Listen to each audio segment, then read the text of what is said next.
Vous êtes donc coordinateur national de la France Insoumise, député des Bouches-du-Rhône. On vous laisse projeter avec vous sur la mobilisation du 18 septembre. C'est donc jeudi, 800 000 personnes attendues. C'est le double des premières estimations du renseignement.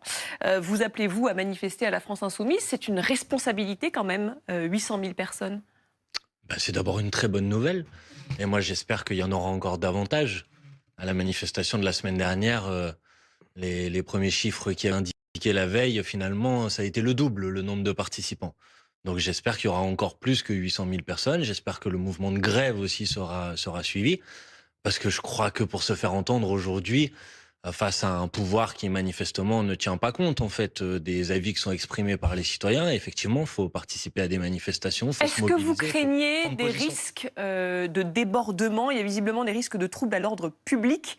C'est quelque chose que vous redoutez? Non, je crains pas. Je souhaite pas qu'il y en ait, évidemment. Et moi, j'ai toujours dit, je l'ai dit la semaine dernière et je l'ai dit à chacune de ces mobilisations, que pour se faire entendre, il faut que cette mobilisation, elle soit pacifique, elle soit non violente.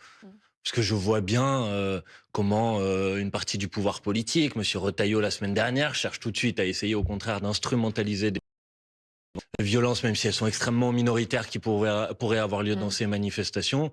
Et je vois bien aussi parfois comment il y a une forme de gourmandise médiatique, c'est-à-dire que s'il y a une poubelle qui brûle pendant la Oui. journée, Enfin, je en crains que vous l'occurrence, parliez beaucoup de en, ça et un peu moins en des l'occurrence, revendications de la ce sont les manifestation. informations des renseignements.